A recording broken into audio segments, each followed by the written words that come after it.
Hey everybody, this is Carlos Ocelot, founder and CEO of G2 Esports, former professional gamer, and wonderful bodybuilder, as you may have known. Of course, you know me for that, pretty sure. And you're watching Dankan's channel. Thorin, my man. Enjoy.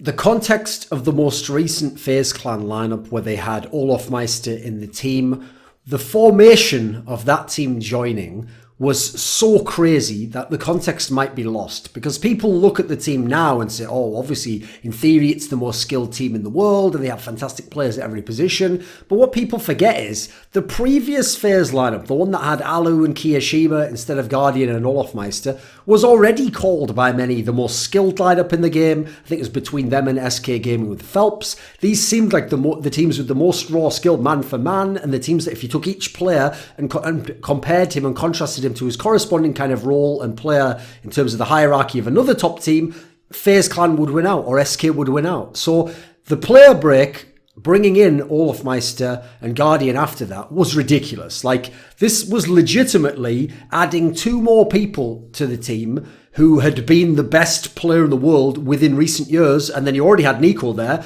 who already had that status or very close to it in most people's eyes anyway, and in fact could have made the case for that right at that very moment. Then, after those three people, NiKo, Guardian and OllieJ, you've got Rain left over. And that just shows you how insane this team is, because Rain was, first of all, a primary carry of the previous FaZe Clan that had won Star Series, had like 3 finals in a row, like were one of the favourites to win the major, even though they had indeed bombed it, contending for #1 team in the world. The idea he's a leftover after these players in terms of like name value, etc. and legacy shows how nuts it is. And then in karrigan, you had an in-game leader who can AWP, who has played as a star player in his career, and occasionally top frags. Yes, his stats aren't great, but his stats mean that he has a lot of bad games where he doesn't have many frags, and then he has the occasional map where he gets 25 kills or he gets 28 kills, whatever it might be. That's the way karrigan's kills tended to work out. So what a ridiculous squad. Now, if they had, with this lineup, truly dominated, like they'd have been a clear-cut #1 for 6 to 8 months, they'd have won like 4 tournaments in a row, they'd have won the major. If they'd have done some of these things, it would have basically broken Counter-Strike as we know it. Like how we conceive of the principles of Counter-Strike, my 3 columns, the skill, tactics, team play. You've got to ideally emphasize to some degree all 3, but then you've got to be stronger in certain ones that'll decide how you match up with people. It would have changed how we model the game, what the roles are, what type of a player fits in a role. So at the moment, for example, people can see that a player like Tackle won't get amazing stats, but might provide more to Team Liquid than a Stewie 2K. People can see that someone, a best example probably is Snacks and Steeko, right? Steeko might have just even worse stats than Snacks, but maybe he's adding something more as an intangible that's making other people better in the team. And therefore, he's not a liability in the same way that Snacks is, even if Snacks has slightly better stats overall. The numbers don't tell you everything. They only tell you a very basic thing, the number of kills you are averaging around, not which kills they are and where they're coming from. So if this team had come along and they'd completely maxed out skill, like you couldn't in theory get more skill into the team unless you put maybe Fallen as the in-game leader. And even then, Fallen actually calling a very loose style wouldn't be as good, quite frankly, in my opinion, as karrigan. karrigan has just proven it over his career with many different players. He is phenomenal at that style, and he knows how, once he gets cooking and gets some edges, to exploit the fuck out of those edges to win a game against you and to dominate you when he has the right players.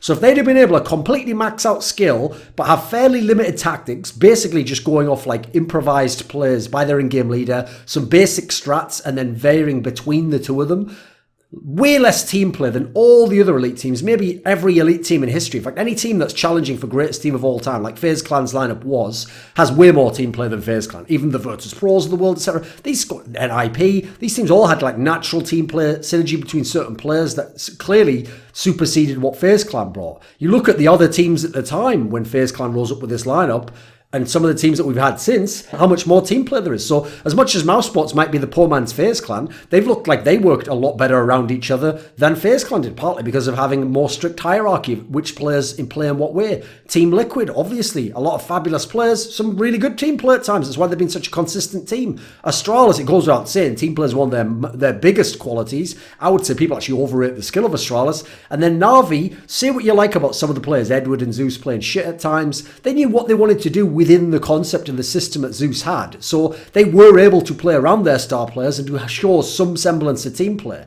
So when this FaZe Clan won ESL New York for 2017, you looked at the conditions, and this looked like a team that was going to break Counter-Strike. NiKo was untouchable. We're talking about stats that are out of this universe. They won every fucking pistol, it seemed like. They smashed all the key maps in the pool. So Inferno, Mirage, everyone plays. Overpass, people didn't want to play. Therefore, they had like a Joker pick against you. And then if you pick Inferno or Mirage, you're just dead immediately. They wreck you completely. This is why I said, I've referenced it many times. Unfortunately, this interview never came out. It was lost on the person's like dictaphone or something, and they had a power battery failure. But I said right after they won ESL New York that I can't believe that this is ever going to happen again, that this is going to continue, that this is at all sustainable. Because I told the person, if indeed it is, I'll tip my hat, and I will then have to consider that everything I knew about Counter-Strike no longer applied, at the very minimum in the case of FaZe, and maybe entirely to CSGO, because they would have broken my paradigm for how you model teams, how team interactions of roles work, how a successful squad is built up, and how much you can push certain edges while ignoring certain aspects and having them be weaknesses. I thought they don't have enough tactics, they're going to have issues with team play due to certain people being star player mindsets and not as great at playing those set roles or having the same tenure. And you know what? Even though they did come right after that and win E-League Premier playoffs, they did fall off right after that. They had tons of final losses, nearly always to lesser teams than themselves, and teams that actually at the time weren't even elite contenders for number one in the world. So NIP, Fnatic, Cloud9. Then obviously along came Astralis and rose up. Olofmeister had to leave very briefly after that, so we didn't even get to see that lineup continue, even though they hadn't won for a while. They were in a position to break CS when they had this Olofmeister lineup. I'm not including after he came back after the player break. That was a different team, and they'd already kind of had their confidence very quickly rocked in Carrigan only a few events in. But you look when they were in their prime before Olof left. This is a team that had won 3 titles. Okay, that's pretty fucking good already. But they won 3 titles, and they were in 4 finals where they didn't win, and where they were actually favourites in something like every single one of those, except like the EPL final against SK Gaming, I guess would be the only one you'd say they weren't the favourite, right? So this is wild stuff. The idea that like this team, remember, they could have won theory all 4 of those titles. Then they'd have been on 6 or 7 titles within, we're talking like a 6-month span or something ridiculous like that. One of them would have been a major as well. This would already have made them a contender for greatest team of all time. That's really where this team was going to. But that sheer number of failures in the big moment, that amazing amount of top 4s and finals, but not quite enough titles and no major, has obviously held them back from being the team that's broken Counter-Strike, from being the team that can blaze away and say, we're the number 1 team to ever play the game. They can't say any of that stuff, and it's fairly conclusive.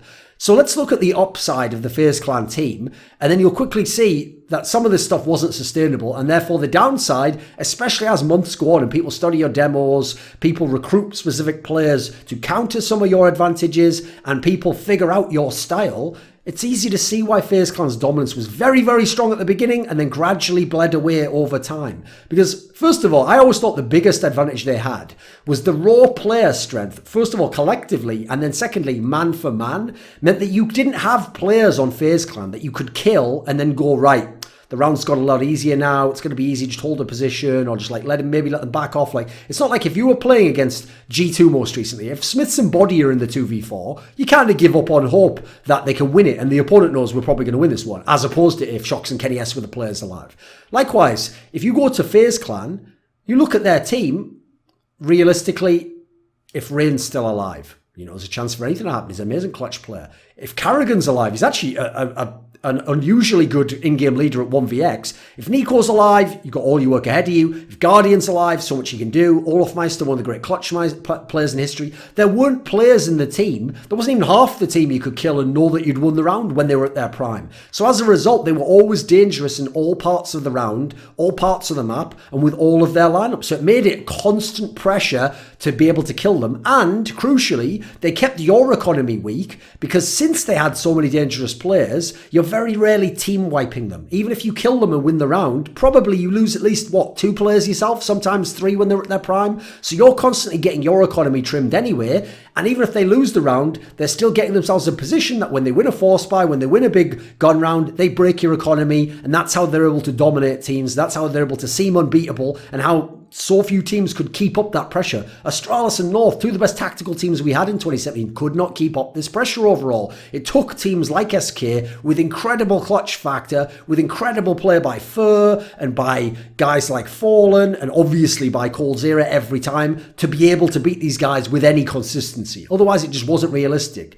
Now, then there's the scenario that because of their raw skill, they won loads of pistol rounds. They won the most of the pistol rounds. Again, if you do that, you're going to be a very dangerous team. You're going to have such a great chance to front run. Then you add in, they were sick on force buys with Deagles, with CZs. So even if they didn't win the pistol, they win the force. Even if they lose their economy, even if they lose a gun round, they win on the force buy. That meant the constant psychological strain and wear and tear and stamina you needed to play against these guys was ridiculous. And early on, you saw teams just couldn't do this. You saw teams fade. You saw teams get blown out. You saw very good teams like stay in a game, like have probably the best examples, North in the semi-finals of E-League Premier, where they, in both maps, Mirage and Inferno, they were right there for most of the game. They had their big wins, but you couldn't get that break that then means you win the next 2 to 3 rounds. Each time you win one back, it feels like, oh, they're going to come back. It's you have to string together like 5 rounds in a row, pretty much, it feels like, to be able to get a chance to win against them, because they're going to come back in the game with how much skill they've got, how many pistols they win, how many force buys they win, and how good the map pool was. The map pool was never super deep at this time. Another reason I had my question marks. But first of all, they had 2 maps everyone played, Inferno and Mirage, and they were the best on these maps. So as a result, they were winning your map pick, and they were winning these maps when they picked them themselves most times on occasion. People were not banning these maps. Then you had Overpass, which very few teams at the time wanted to play. Only really like Astralis and SK would be comfortable playing it against you. Otherwise, there's a map you can pick against people, and you fuck them up on that map, and they don't know what they're doing. Even though it's not considered a very skill-based map, they were able to make it work there because Karrigan's so experienced on it. Some of the players have played it in their other teams. Then you look at the style of play they were using. That style of play was so genius. In the short term, before people have a chance to recruit players to respond and to adapt what they actually do in the game, what a perfect style to play on maps like Inferno or Mirage. To do this style where you go very slow early on, you spread out across the map, you purposely draw out with your utility and with peaks, shoulder peaks, and with simple aim duels, you draw out all the utility of the opponent so that after the utilities come out, when you then go into the site with 30, 40 seconds left, and a bunch of some of the best aimers in the world with the best AKs. Now you're making the game pure aim duels. Now you're making it a DM. And guess what? You've got the better aimers, you've got the better players in terms of a raw skill versus skill matchup, and it becomes very hard to be able to beat you in that sense. No wonder they were so dominating on some of the T sides, and then on CT side they had so much skill, they just fragged you dead before you even got in the sites, before you were even able to do anything against them. It was very hard to anti-strat them in that particular sense. Well, what happened? Why was that able to work? Now, if they only ever did that, as they did once they got into a real rot in the early part of this year, then they'd be readable and suddenly their T-side would fall apart, as it indeed did. No, one of the reasons why it worked is because Karrigan's style, which he emphasised and really exaggerated with FaZe, was when he saw small edges. He had a few strats he wanted to do. He'd have a few reads on like a certain player matchup he wants to get, Rain versus someone in the connector, or Mirage T-side, for example, Nico going into a similar spot. Like when he does these things, Olaf being the entry guy at short on Mirage, when he does these things, if they work, he is going to hammer them until you have to like over-rotate, gamble stack there, use utility there, that then means that he's waiting for the pressure to be pushed over to that side of the map, alleviated somewhere else, and now suddenly Nico's coming out of the palace on Mirage. All of a sudden, Rain's coming up the ramp into the A site. All of a sudden, we're splitting onto A instead of cutting off the connector and then going into B. Like, this is the way he would play, and his timing for when to do this was so flawless that it took teams a while to be able to pick up on this. So when he then establishes that game, the idea of like, whatever gap I see in the map,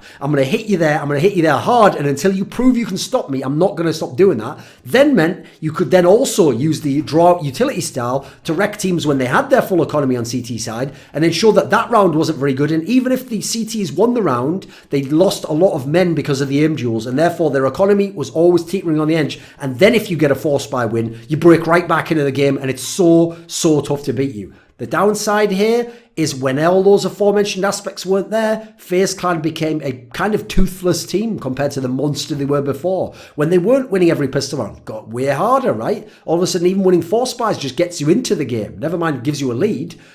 their map pool started to fail hard. They had to abandon Mirage eventually. They had to abandon Overpass. They had to start trying to specialise in Cache. They even tried to specialise in Dust 2 when it came out. They were desperately looking for maps. You couldn't play Nuke because Astralis is too good on that. Team Liquid's too good on that. Even Na'Vi plays that. They started getting lost in the map pool in that sense. Other teams had gotten better on the other maps and the metagame had shifted on those maps.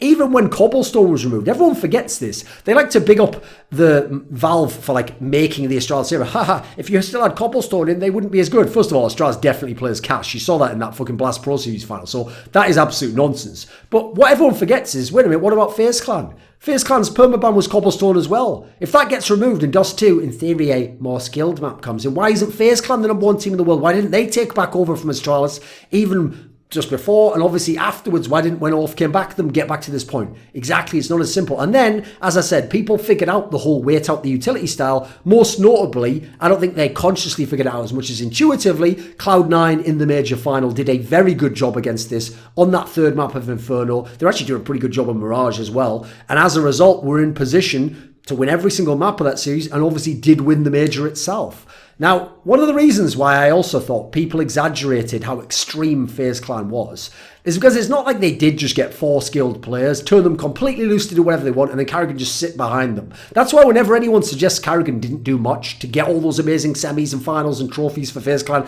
it just makes me think people don't understand his style of play and definitely don't see what he was bringing to the team. And you will see it when he's now out of the team with whoever they try instead, unless it is some god-tier in-game leader, which, spoiler, it probably isn't going to be. Because I personally think as time went on, they did settle into roles. They did get into a position that was more like the traditional model of Counter-Strike. Your superstar player who got completely catered to is Nico. That's clear. That's why he...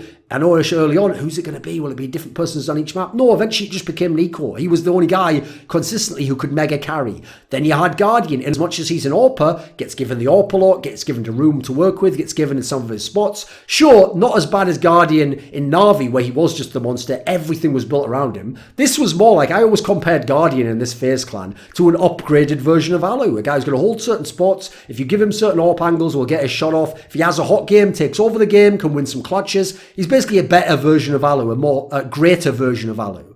Then you had Rain, most of the time, especially on maps like Inferno, like Mirage, seemed to be, quite frankly, fitted into the entry role. One of the main guys who you'd use to open up part of the map, to create space for someone else to come in, like a Nico. That's one of the things he used this guy for. That allows Guardian to come into the map.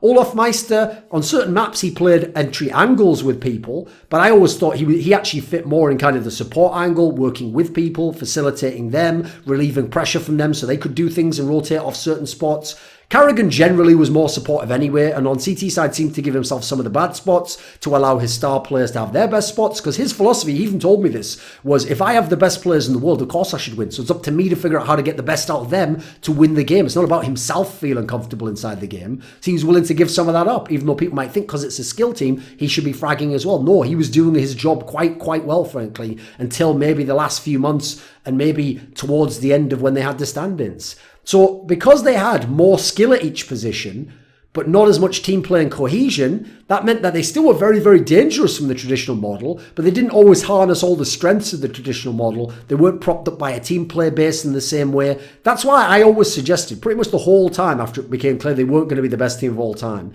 that the type of player they needed was someone like a Zipnix, a Valde, an NBK, a Taco, a support/supportive/ more all-around supportive base type player than a really skilled player. I don't think it makes as much sense to have Olaf do that if I have the choice of having Valde or Zipnix do it. I'll take that instead. And then anyone said, wow, Zipnix, this we're talking about before they had Magisk. Astralis wasn't the #1 team in the world. That's why the very interesting, intriguing move to me would have been if coldzera joined. Because I could have seen him doing some of that stuff, and as a result taking a step back in terms of his raw numbers and his number of MVPs, but making them a deadly team as a result. He could have been the guy to really be the closer in that sense and add in that missing quality of the team. But then again, that's on the basis that he could play in a team speaking English. It seems as though his play itself becomes less impactful when he's in a position where he isn't able to just speak Portuguese to people and naturally communicate with people. And more importantly, people who've been trained to play the way he plays and the way he sees the game. So FaZe Clan did skew the game for a while. They did bend it. They made it look like they were going to warp the game entirely, but they didn't break it. They didn't have to make us completely change the way we think of the game, and they didn't innovate it and show us something we couldn't ever see or couldn't even have imagined. Astralis innovated significantly more with all the utility usage, with the way they've had such a balanced team, with the way they've been able to exercise the entire map pool, how they've practiced, how they've maintained their form, how they've been able to peak at the right times. FaZe Clan simply exploited, to the most extreme angle we've ever seen, skill advantages, and that became less meaningful over time, especially as a number of other teams in the scene recruited skill primarily to compete with the FaZe Clans of the world. So Na'Vi got Electronic and then got Electronic into a star role. MIBR brought in Tarek and Stewie instead of Taco and Bolts. Mouse Sports brought in Snacks eventually so they could try and get ahead of teams like this. Team Liquid brought in NAF, obviously, instead of JDM. Eventually brought in Taco instead of Steel. These guys were willing to make those tough changes because of losses, because of seeing where FaZe Clan was, and therefore that advantage isn't as big a deal anymore. So for me, they were just the extreme example of stacking as much skill as you can, even when they are really, really good players who know the game and have a great game sense and have great tenure, etc. There was such an extreme example. This is why I say you don't want to do that generally in teams. You don't want to get too many nationalities, because FaZe is the most extreme, the most high-powered, on steroids version of it. And quite frankly, it didn't fully work out for them. They should have had more titles, should have had a major, could have been the greatest team of all time, and weren't. And in part because of the weaknesses that came with the style of team they were, the composition, and then the playing styles that were actually enabled by that limited framework of those particular players. So they bent Counter-Strike, they didn't break it though. This video was kindly supported by Dean Tanglis, Andreas, Snazore Westerlund, Gardner Wilson, OllieJ, Tobias Bernasconi, NateDOhDoubleG, James Harding,